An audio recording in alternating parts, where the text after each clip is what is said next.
согласились.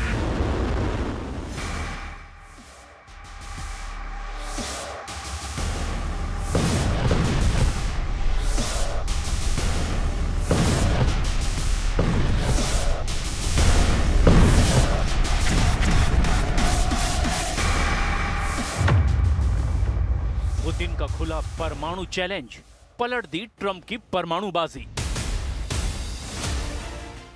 1352 दिन से ज्यादा की रूस यूक्रेन जंग अब सीधे सीधे परमाणु युद्ध में तब्दील होती जा रही है। हैरानी की बात तो यह है कि जब से ट्रंप ने ऐलान किया है कि अमेरिका 33 साल बाद बहुत बड़ा परमाणु अभ्यास करने जा रहा है, उसके बाद से पुतिन के परमाणु तेवरों ने अमेरिका, नेटो और यूरोप के होश उड़ा दिए हैं। इस वक्त पुतिन और उनकी रूसी सेना ने दो मोर्चों पर बाजियां पलटने की कोशिश शुरू कर दी है।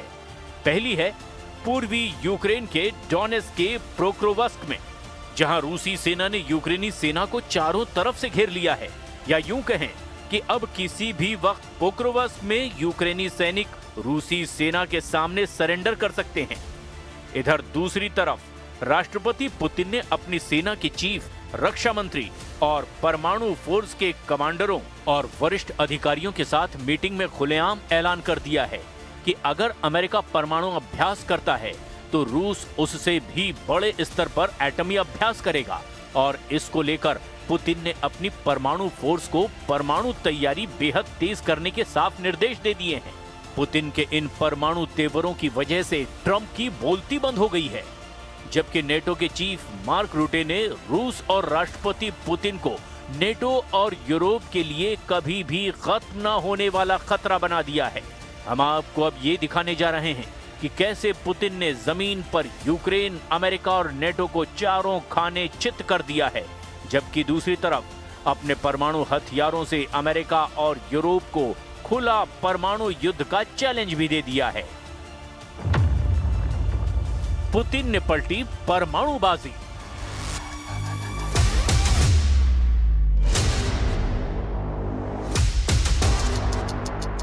राष्ट्रपति पुतिन और रूस के रक्षा मंत्री और रूस की सेना के चीफ का ये 37 सेकंड का वीडियो यूक्रेन के साथ साथ अमेरिका, यूरोप और नेटो देशों में तहलका मचा चुका है। पुतिन ने इस परमाणु मीटिंग से ट्रंप की उन धमकी और परमाणु एक्शन की हवा निकाल दी है, जिसके दम पर अमेरिका और राष्ट्रपति ट्रंप पुतिन को परमाणु चैलेंज देने में जुटे हुए थे। हम आपको पूरी खबर दिखाने जा रहे हैं, लेकिन पहले ये भी देख लीजिए कि रूस की परमाणु फोर्स से जुड़ी इस परमाणु मीटिंग में पुतिन के तेवरों से क्या संदेश राष्ट्रपति ट्रंप को दिया गया। 5 नवंबर 2025 को रूस की राजधानी मॉस्को में एक बड़ी परमाणु मीटिंग हुई। इस मीटिंग में राष्ट्रपति पुतिन, रूसी सेना के chief commander general Valery Gerasimov साफ तौर पर देखे जा सकते हैं। इसके अलावा इस मीटिंग में रूस के स्टेट ड्यूमा के अध्यक्ष व्याचेस्लाव वोलोडिन भी मौजूद थे। पुतिन यहां रूसी रक्षा मंत्री बेलोसोव के साथ सीधे परमाणु परीक्षणों को लेकर के जानकारी ले रहे हैं, जबकि रूसी सेना के चीफ वालेरी गेरासिमोव ट्रंप के परमाणु अभ्यास के ऐलान से जुड़ी जानकारी पुतिन से शेयर कर रहे हैं। वहीं पुतिन मीटिंग में सभी की बात सुनने के बाद एक लाइन में कहते हैं, मैं आप सभी को परमाणु परीक्षण का स्पष्ट निर्देश देता हूं। अगर अमेरिका परमाणु अभ्यास शुरू करता है तो हम आपको बता दें कि राष्ट्रपति डोनाल्ड ट्रंप के बाद अब रूसी राष्ट्रपति व्लादिमीर पुतिन ने भी परमाणु परीक्षण को लेकर बड़ा ऐलान किया है। उन्होंने रूसी अधिकारियों को आदेश दिया है कि वो परमाणु परीक्षण करने संबंधी योजनाओं को तैयार करें और उनके सामने उसे पेश करें। पुतिन ने कहा कि अगर दूसरे देश परीक्षण करते हैं तो रूस पीछे नहीं रहेगा। Действия однозначно свидетельствуют об активном наращивании Вашингтоном стратегических наступательных вооружений. Ну, во-первых, Белый дом последовательно вышел из действовавших многие годы договоров. Поручаю Министерству иностранных дел, Министерству обороны Российской Федерации, специальным службам и гражданским ведомствам, соответствующим гражданским ведомствам,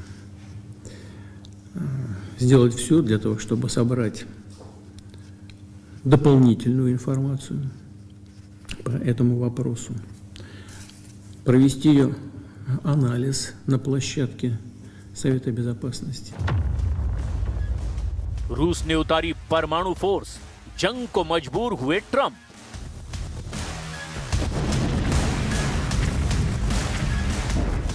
तीन साल 7 महीने से ज्यादा की रूस यूक्रेन जंग यूक्रेन के साथ साथ अमेरिका के लिए भी नासूर बन चुकी है। जोरदार परमाणु युद्ध की तैयारियां रूस की तरफ से शुरू हो चुकी हैं। भारी ट्रकों पर लदी रूस की परमाणु मिसाइलें उस ठिकाने पर पहुंच चुकी हैं जहां से वो दुश्मनों पर हमला करेगा। रूस की परमाणु फोर्स के नए वीडियो में रूस की परमाणु शक्ति का छोटा सा ट्रेलर दिखाने की भी कोशिश की गई है। आप इस वीडियो में साफ देख सकते हैं कि पोक्रोवस्क में यूक्रेन का सरेंडर, पूरब में पुतिन की बड़ी जीत। यूक्रेन के खिलाफ रूस ने इस वक्त दो तरफ से भयंकर मोर्चे खोल रखे हैं और दावा किया जा रहा है कि रूस ने जहां एक तरफ यूक्रेन की राजधानी कीव पर भीषण हमले शुरू कर रखे हैं, वहीं पूर्वी यूक्रेन के डॉनबॉस इलाके पर इतने तेज और तीखे भीषण हमले किए गए कि कई पूर्वी शहरों में यूक्रेनी सेना चारों खाने घिरती दिखाई दे रही है। सबसे हैरानी की बात तो यह है कि यूक्रेन के राष्ट्रपति ने भी माना कि हमारी सेना को पूर्वी यूक्रेन के पोक्रोवस्क शहर पर काफी भीषण जंग का सामना करना पड़ रहा है। लेकिन यहां पर देखने वाली बात यह है कि रूस ने 10,000 यूक्रेनी सैनिकों को घेरने का दावा किया है, जिसमें यूक्रेनी सेना की स्पेशल यूनिट भी शामिल है। ज़ेलेंस्की खुद पूर्वी यूक्रेन के मोर्चे पर पहुंचकर रूसी हमलों की प्रचंडता का अंदाजा लगा रहे हैं।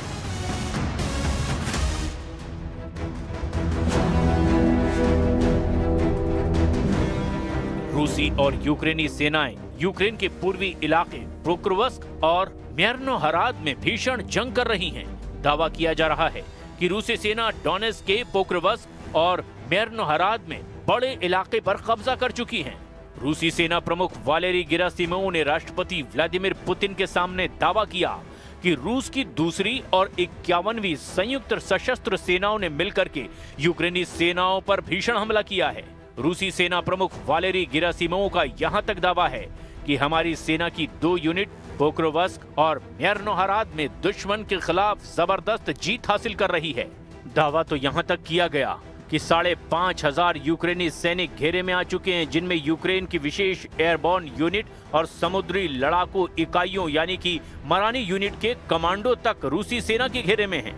रूस के राष्ट्रपति व्लादिमीर पुतिन ने रक्षा मंत्रालय को 3 क्षेत्रों में घिरे यूक्रेन के सैनिकों की वास्तविक स्थिति को दिखाने के लिए विदेशी मीडिया को सुरक्षित पहुंच प्रदान करने का आदेश भी दिया है। यानी इंटरनेशनल मीडिया के लिए रूसी सेना ऐसा सुरक्षित गलियारा बना रही है जहां से इंटरनेशनल मीडिया के पत्रकार पोक्रोवस्क में घुसकर सरेंडर की स्थिति में पहुंच चुकी यूक्रेनी सेना की हालत देख सकते हैं।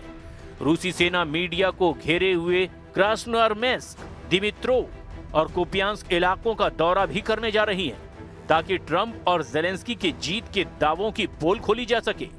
हालांकि यूक्रेन के राष्ट्रपति व्लादिमीर ज़ेलेंस्की ने भी माना कि पोक्रोवस्क में रूसी सेना ने बहुत बड़ा हमला किया है, जहां पर भीषण लड़ाई चल रही है। ज़ेलेंस्की ने एक बार फिर से मित्र देशों से अपील की है कि यूक्रेन को घातक और लंबी दूरी के हथियारों की सख्त जरूरत है।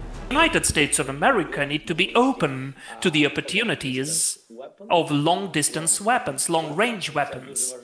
That is very important, even as a deterring factor. We need to have it to use it. We need the support of the US. We need the support of President Trump about that. And it will be a decisive pressure against Russia. रूसी सेनाएं Ukraine के पूर्वी शहर Pokrovsk में तेजी से फैल रही है। पोक्रोवस्क वो शहर है जहां पिछले हफ्ते दोनों पक्षों के हजारों सैनिक मारे गए हैं। इस इलाके में रूसी सेना 21 महीने से यूक्रेनी सेना को तबाह करने में जुटी है और अब दावा किया जा रहा है कि 21 महीने बाद रूसी सेना पोक्रोवस्क पर कब्जा करने के अंतिम पड़ाव पर पहुंच चुकी है। 21 महीने बाद पोक्रोवस्क पर कब्जा, रौंद डाली यूक्रेनी सेना। वॉशिंगटन स्थित think tank institute for the studies of war यानी कि ISW के मुताबिक जियो लोकेशन फुटेज में रूसी सैनिकों को मध्य, उत्तरी और उत्तर पूर्वी पोक्रोवस्क में दिखाया गया है। रूस डोनेस्क क्षेत्र के बाकी खाली हिस्सों पर कब्जा करने के लिए पोक्रोवस्क और पड़ोसी मरनोहरात पर पूरी तरह से कब्जा करने को जरूरी मानता है। रूस ने लगभग 2 साल पहले पूर्व में 39 किलोमीटर दूर अवदिप्का पर कब्जा जमाने के लिए इस शहर पर अपनी नजरें गड़ा दी थी। यूक्रेन शहर की सुरक्षा को रूसी जनशक्ति को कम करने और डोनेस्क के सबसे बड़े और सबसे मजबूत सुरक्षा वाले शहरों कोस्तियांतिनिवका, द्रुस्किवका, क्रामाटोर्स्क और स्लोवियास्क के किले पर कब्जा करने के लिए एड़ी चोटी का जोर लगाना पड़ा है। रूसी रक्षा मंत्रालय के मुताबिक पोक्रोवस्क में यूक्रेनी सेना की रसद की सप्लाई को तबाह कर दिया गया है। वोवचा नदी पर बने 3 में से 2 पुलों को रूसी सेना ने धमाकों से उड़ा दिया है, जिनका इस्तेमाल यूक्रेनी रसद शहर तक पहुंचाने के लिए करते थे। यहां पर रूसी सेना यूक्रेनी सैनिकों को चुन चुन कर ड्रोन हमलों में मार रही है। खबर भी है 29 अक्टूबर को यूक्रेनी कमांडरों ने पोक्रोवस्क में केवल 200 रूसी सैनिकों की सूचना दी थी, लेकिन अब रूस हर दिन 300 सैनिकों को पोक्रोवस्क शहर में भेज रहा है। 3-3 के समूह में रूसी सैनिक हमले कर रहे हैं। यूक्रेनी कमांडरों ने कहा है कि रूस ने गीले मौसम का भी फायदा उठाया, जिससे हल्के फर्स्ट पर्सन व्यू ड्रोन का इस्तेमाल करना मुश्किल हो गया। We need the capabilities, we need the equipment, real firepower, and of course, the most advanced tech. Because the threats we face are real and lasting. Russia's unprovoked war against Ukraine is the most obvious example of the threat. But the danger posed by Russia will not end when this war does. For the foreseeable future, Russia will remain a destabilizing force in Europe and the world. इधर दूसरी तरफ रूसी सेना ने Ukraine के ऊर्जा बुनियादी ढांचे पर बड़े पैमाने पर ड्रोन और मिसाइलों से हमला करके हाहाकार मचा दिया है। रूसी हमलों के बाद यूक्रेन के कई इलाके अंधेरे में डूब चुके हैं। कई क्षेत्रों में बिजली गुल हो गई है और इमरजेंसी लगा दी गई है।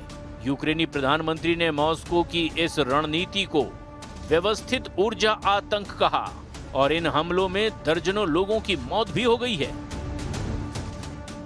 यूक्रेन के राष्ट्रपति व्लादिमीर ज़ेलेंस्की के मुताबिक रूस ने इन हमले में 650 से ज्यादा ड्रोन, विभिन्न प्रकार की 50 से ज्यादा मिसाइलें दागी। अब ऐसे हालात में रूस के परमाणु तेवरों ने यूरोप, नेटो और अमेरिका के भी होश उड़ाकर रख दिए हैं। लेकिन अब देखना यह होगा कि अमेरिका रूस के परमाणु धमकियों को नजरअंदाज करते हुए क्या रूस के खिलाफ जंग का सीधा मोर्चा खोलता है या नहीं।